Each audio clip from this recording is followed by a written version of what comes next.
I want to talk about some fairly difficult stuff, which is nuclear war. Rotary is just coming off an extraordinarily successful 30-year campaign to eliminate polio from the world. It is one of the most successful public health initiatives in the last half century, and something which Rotary should be enormously proud of. It is an inspiring story. But I want to ask Rotary today to consider taking on an even greater threat to public health, which is the threat posed by nuclear weapons. This is an issue that Rotary addressed in the early 1980s. It was the subject of a special issue of the Rotarian. My predecessor as president of IPPNW addressed the Rotary World Convention in Toronto in 1984. Rotary was very involved in this issue. But like most of us, when the Cold War ended, Rotary's interest in this issue declined. And we now have a situation where large numbers of people around the world, the majority of people around the world, think that there is no longer a problem related to nuclear weapons. There shouldn't be. These weapons were designed to build and built to fight the Cold War. They should have gone away when the Cold War ended. They didn't. And the truth is that there remain today in the world more than 15,000 nuclear warheads, the vast majority, 95%, in the arsenals of the United States and Russia, but significant numbers in the arsenals of 7 other nuclear weapon states. And we have learned in recent years that even the most limited use of these weapons would be a catastrophe, not just for the area in which they were used, but for the entire globe. We've done a study that examined a scenario in which India and Pakistan, 2 nuclear powers which have fought numerous wars and which are engaged in daily hostilities, we've looked at what happens if they use their nuclear weapons against each other. And the scenario we considered involved the use of 50 small Hiroshima-sized bombs by each country against targets on the other side. What we found is that this war would be an utter catastrophe in South Asia.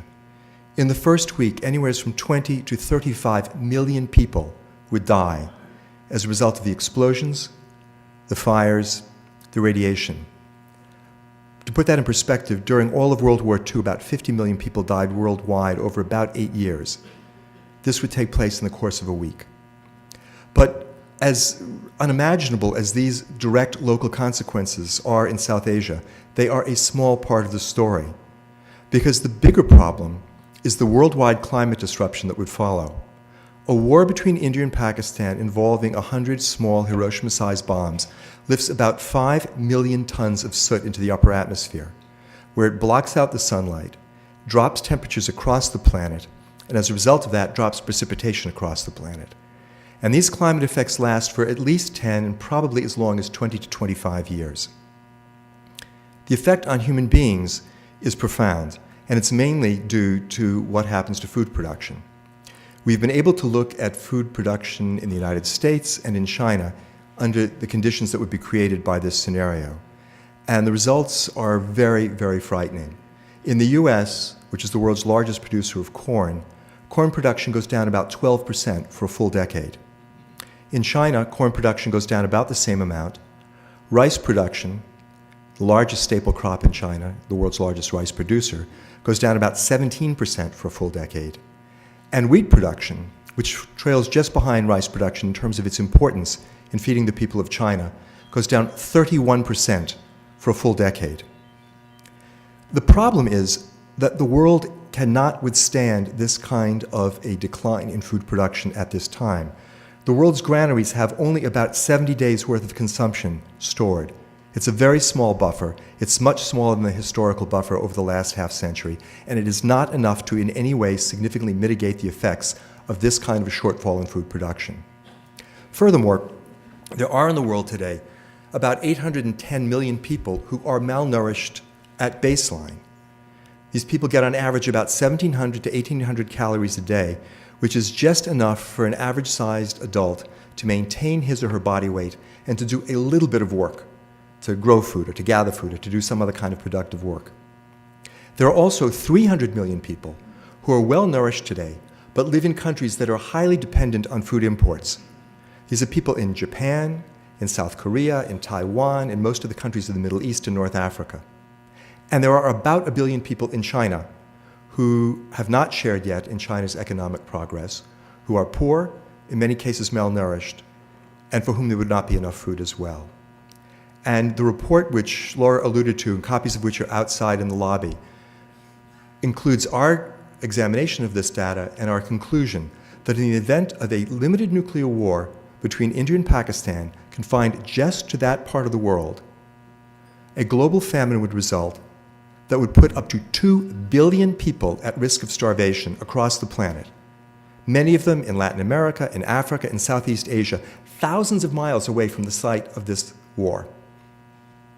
This would be an event unprecedented in human history. It would not represent the extinction of our species, but I would argue that this is an event which would destroy modern civilization as we know it.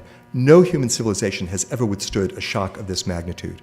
And we have seen how vulnerable our civilization is, that the essentially tiny event, collapse of the US housing bubble in 2008, what it did to the entire world's economy. Imagine what a disruption of this magnitude would do to our civilization. It would not survive. I don't mean to pick on just India and Pakistan. We chose them because of the very real possibility that war will take place between them, but they are only a small part of the problem if you look at the nuclear arsenals. Each US Trident submarine has 96 warheads, each of which is 30 times more powerful than the bombs we used in the South Asia scenario. The US has 14 of them. And that's only a third of our nuclear arsenal because we also have land-based missiles and land-based bombers. The Russian arsenal is the same size. And so I think it's important for us to understand what would happen if those weapons are used too. And I want to start by describing to you the effects of a large-scale modern nuclear attack on a city like Atlanta. And we're not talking about a small Hiroshima bomb, 12 kilotons, which killed 250,000 people. We're talking about, in the case of a city like Atlanta, maybe 10 or 12 bombs, each of which intercontinental ballistic missiles in the Russian arsenal are about 800 kilotons.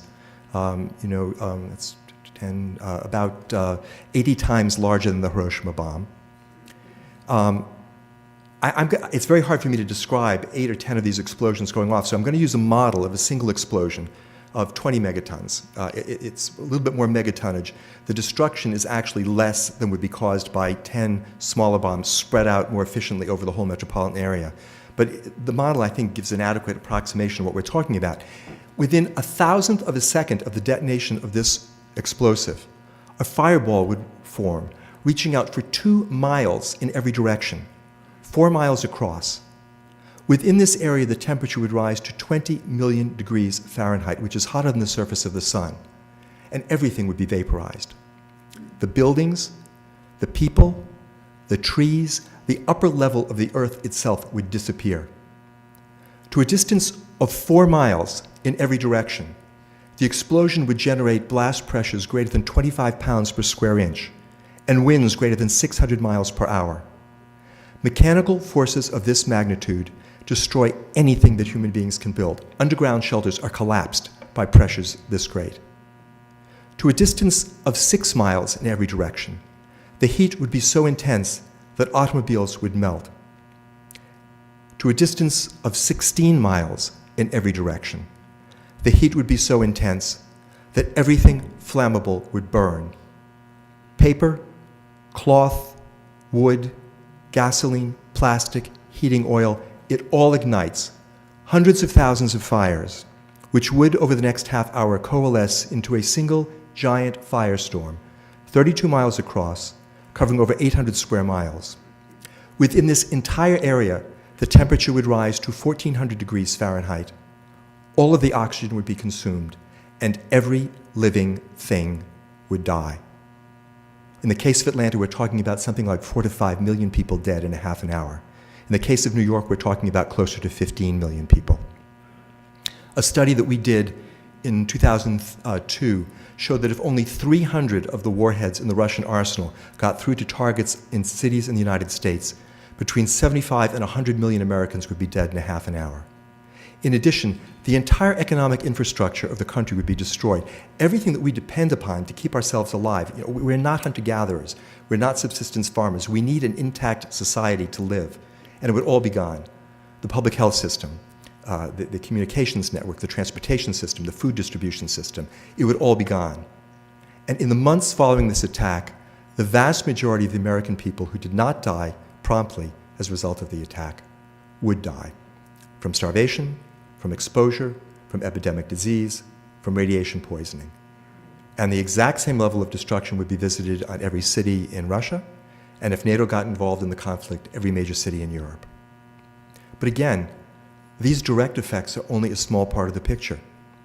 A limited war in South Asia puts 5 million tons of soot into the upper atmosphere.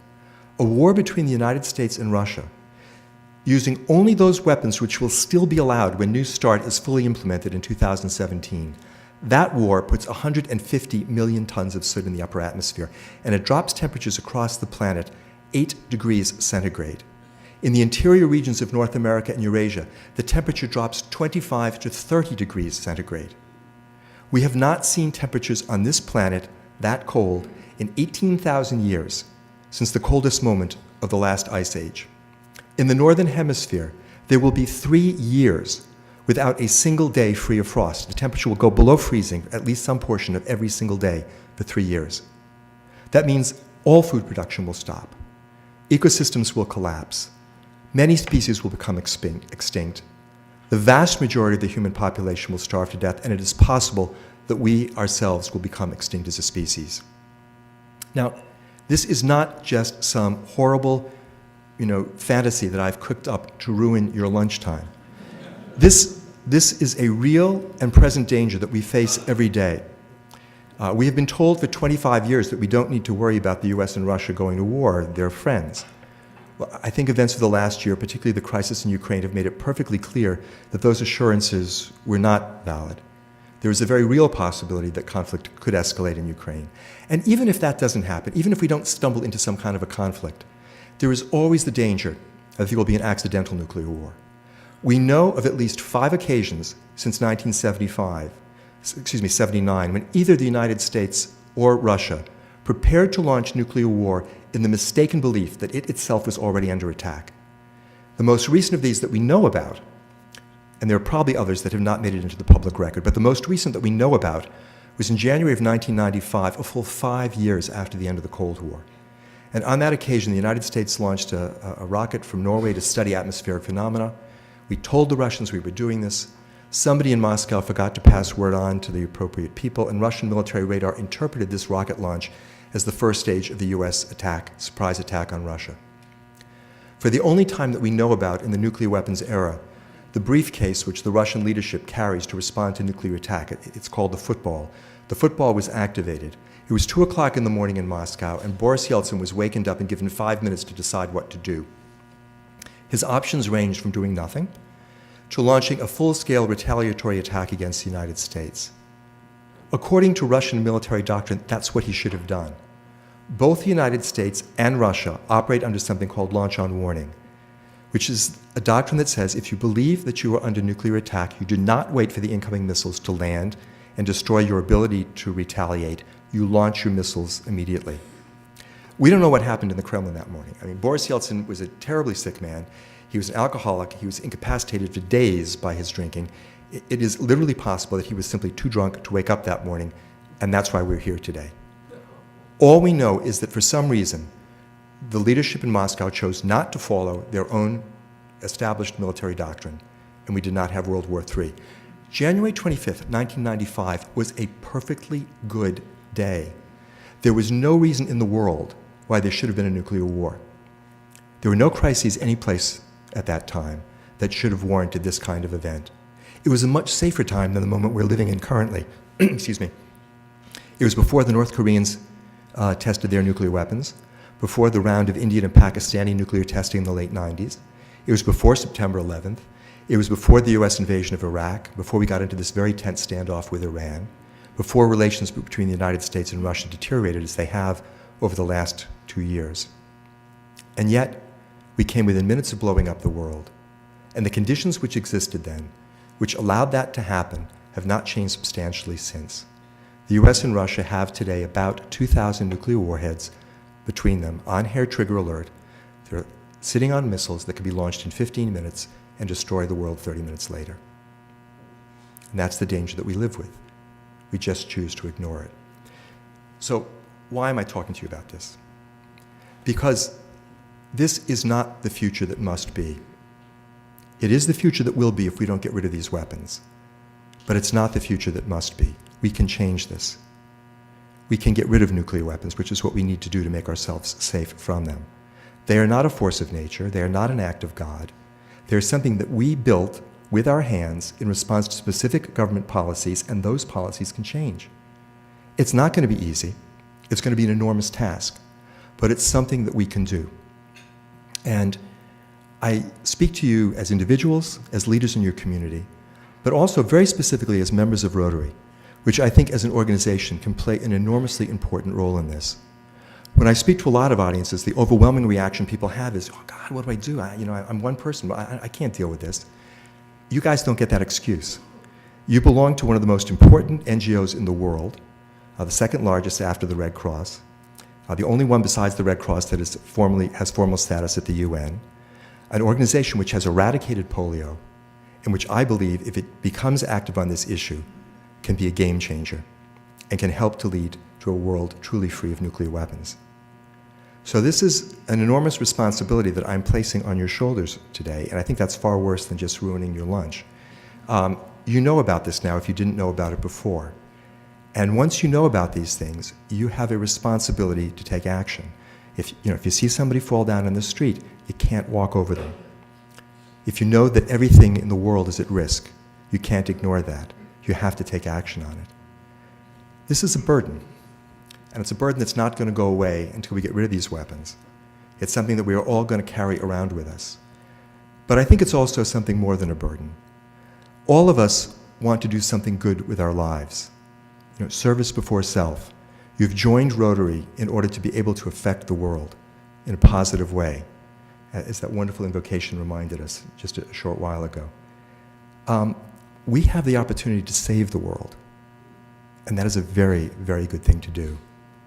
And I hope that we will all view this as an opportunity to do something great on this magnitude. When I talk to young people, I always end up going at this point to a little discussion about the Lord of the Ring. Nuclear weapons are the ring of power. And the only difference is that the fellowship required to get rid of them is not going to be a couple of dwarves and a couple of elves. It's going to take all of us. And I invite you all and urge you all to join in that fellowship and to bring your organization and all the strength that Rotary as an organization has to bear on this task. It says in Deuteronomy, it's reported in Deuteronomy, that God said, "Behold, I have set before you life and death. Therefore choose life, that you and your children might live."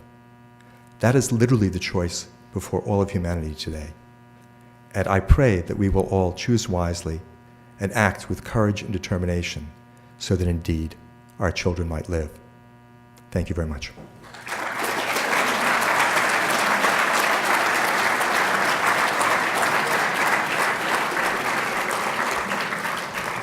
A couple of very specific asks that I wanted to make of you, and then I'll be happy to take any questions or comments people have. On the table outside, I've left copies of the study on nuclear famine, 2 billion at risk, copies of a short synopsis of it, a one-pager, and also a sign-up sheet for something called the Rotary Action Group. There is a caucus within Rotary, the Rotary Action Group for Peace, which works on these issues and which is trying to bring Rotarians all around the world together. And if you sign up on that sheet and give your email information, I will pass that on to the Rotary Action Group for Peace in Portland, Oregon, which is where they're headquartered. And they are trying to bring together everybody in Rotary who wants to work on this issue so the full power of this international family can be brought to bear on this issue. Thanks. Question in the back, please.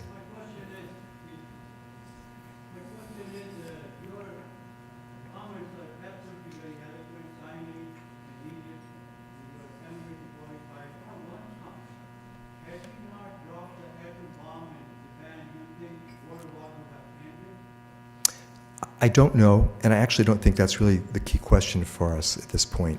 It's going to come up on the 70th anniversary, but I think we need to look to the future. The significance of Hiroshima is not whether it did or didn't end World War II. It's what it told us we're going to do to ourselves if we ever use these weapons again. Hiroshima was a single small bomb on one city. It killed 250,000 people. That's not going to happen the next time. If these weapons are used, a lot of them are going to be used, and they're going to be a lot bigger than Hiroshima. And the effects are going to be catastrophic. We tend still, all of us, I think, many of us, to think of these weapons as providing security to ourselves, as something that we can use to protect ourselves. it goes back to what Einstein said, the splitting of the atom has changed everything except for the way we think. We still think like Neanderthals. If you're walking through the forest and somebody's coming at you who you don't like and who doesn't like you, and they've got a stick, and you've got a bigger stick, you're a little bit safer. If the weapon that you hold in your hands is going to kill you too, you're not safer. And that's what we have to understand. These have become suicide weapons. If the United States used in some conflict the weapons on just one of our 14 Trident submarines, in a totally successful military operation that took out the enemy so that not a single bomb got through back here to the United States, the global climate disruption caused by the use of our own weapons would destroy our country. That's what we need to understand now. Perhaps a single bomb at the end of World War II did end the war. I don't know that.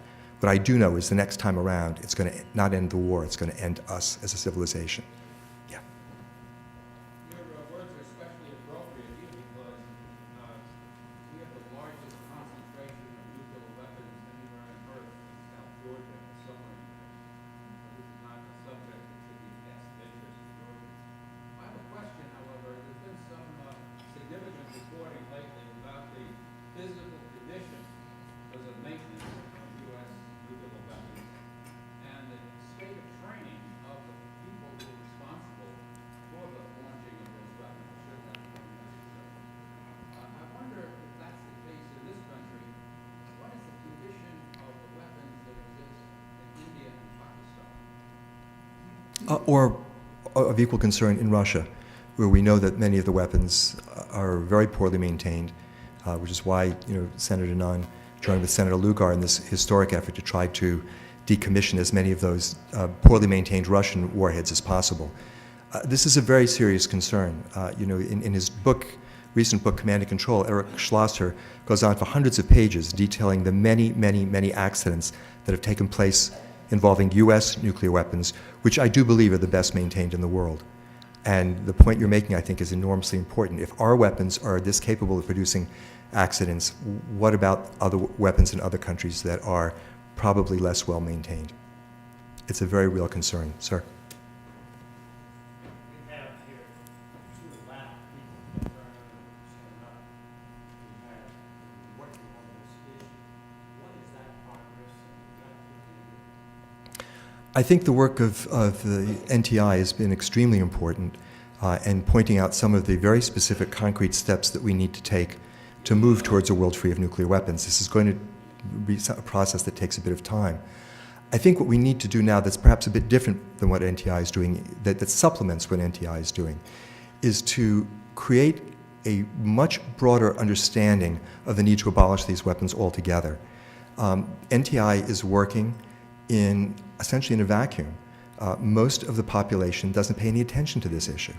If you ask Americans or people in any other country in the world, there's a whole bunch of polls about this, do you favor the complete elimination of all nuclear weapons? The yeses are about 85%. But if you ask people, what are the biggest problems facing your community or your world today? Nuclear weapons are not on anybody's list of the top 15, as opposed to in the 1980s when we got it and understood what they could do. So I think the really critical thing right now is to create a totally different climate, to have people understand in a way which they do not, what is going to happen if these weapons are used, the very real possibility these weapons will be used, and the fact that we can get rid of them. And that we need to have a radically different approach to nuclear weapons. The current U.S. government policy, despite President Obama's statement that he seeks the security of a world free of nuclear weapons, current policy of the U.S. government is to preserve nuclear weapons for the indefinite future. We're about to spend $1 trillion over the next 30 years modernizing our nuclear forces with a plan that they will remain operative for 60 to 70 years at least, which is as far ahead as anybody looks. This is a fundamentally wrong nuclear policy. Our policy should be, how do we get rid of these weapons? And I'm not saying for the U.S. to do this unilaterally by any means. This needs to be something which is done with all of the nuclear powers working together to do this. But at the moment, none of them seeks to get rid of their nuclear weapons. They all chase this illusory security that they think if they've got the bigger stick, they're going to be safe. And the fact is that world leaders, to a horrifying degree, do not understand the things that I've shared with you today. They literally do not know what's going to happen if these weapons are used. I mean, we know this very powerfully from history. Gorbachev and Reagan both admitted in their memoirs that they really didn't know what they were playing with. And until the physicians, in the case of Gorbachev, he speaks specifically about my organization in his memoirs, the physicians met with him and told him what was going to happen if he used the weapons. We had a similar meeting with President Reagan in the White House in the early 1980s, and Reagan came out of that meeting and out of a few other experiences and totally reversed the position that he had taken in the early 1980s, saying that we could fight and win a nuclear war, instead delivering that famous speech, State of the Union speech in 1984, when he said, nuclear war can never be won and must never be fought. But we don't have that understanding on the part of many of our world leaders today. Even the smartest and best informed, they just don't know this. They certainly don't know about the effects of limited nuclear war. This data, which we've generated over the last 4 or 5 years, we've tried mightily to get it before decision makers, and we've had some success. It's had a big impact where it's reached, but there are many key leaders that just don't know this stuff. So given these concerns for those powers that have nuclear weapons, how should our government respond to these other regimes that currently do not have nuclear arsenals, who are seeking to get them? I mean, how should we be proactively acting to prevent that? It's very hard for us to convince other countries around the world that they shouldn't have nuclear weapons when we clearly value possessing them ourselves so highly. And that is the essential contradiction of our strategy towards North Korea and Iran, which we may be able to get by with just brute economic bullying and getting what is a good result, that they not have nuclear weapons. But ultimately, this is not going to work. And that's what is happening in the world today, is that countries all around the world are saying, look, you've been telling us for 40 years, since the Non-Proliferation Treaty was signed, that we can't have nuclear weapons and you're going to get rid of yours. We don't have nuclear weapons, you haven't gotten rid of yours. You clearly think these are very valuable. If they're so valuable for you, they must be valuable for us too. And there are a whole bunch of countries that are sort of threshold countries that could develop nuclear weapons quickly, and if things go just a little bit wrong, they will. And that will make the world an even more dangerous and unstable place than we have. But we are not going to fundamentally deal with the problem of nuclear proliferation until we begin to honor our own legally binding obligations under the same Non-Proliferation Treaty, Article 6, which requires that we negotiate with the other nuclear weapon states the abolition of our arsenals. And we're not doing it, and we're making it very clear that we don't intend to do it. And that's the dynamic that's going to play out in New York in May at the Non-Proliferation Treaty Review Conference, which every 5 years the countries that sign the Non-Proliferation Treaty get together to review the progress that's been made. There's been increasing impatience over the last 5 years with the nuclear weapons states for their failure to do the things which they repeatedly promise to do and then don't. And I think this is going to be a very, very rocky conference. At best, we will avoid a shipwreck. At worst, it's going to be a disaster. But in the aftermath of this conference, I think what we are going to see is many countries around the world sit down and to begin to negotiate a new treaty to ban nuclear weapons, which the nuclear weapon states will initially oppose, but which hopefully will put great pressure on them to do what they need to do as well. And there have been 3 international conferences over the last 2 years, unprecedented, 2-day events in which governments, the last one, 158 countries, came together for 2 days to discuss the kind of things I've been talking about today. What happens if these weapons are actually used? And growing out of these meetings is a growing international demand that the nuclear weapon states get real and start doing what they're supposed to do. Thanks very much.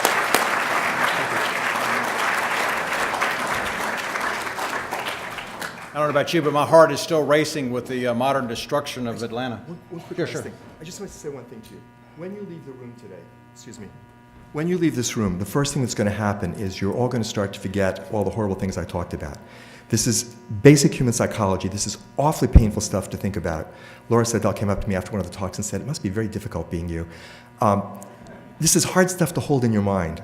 And it's not just that you're going to forget it. Your mind's going to start actively erasing this. Please do not let this happen. As painful and awful as this stuff is, you have to hold on to it. You have to think about this information. Go to our website, read about it, learn more about it, and make it a part of that part of your brain that guides your action so that you don't just sort of drift off into all the other important concerns in your lives and forget this one. We've got to work on this too. I'm sorry. Thanks. No, that's good. Good stuff.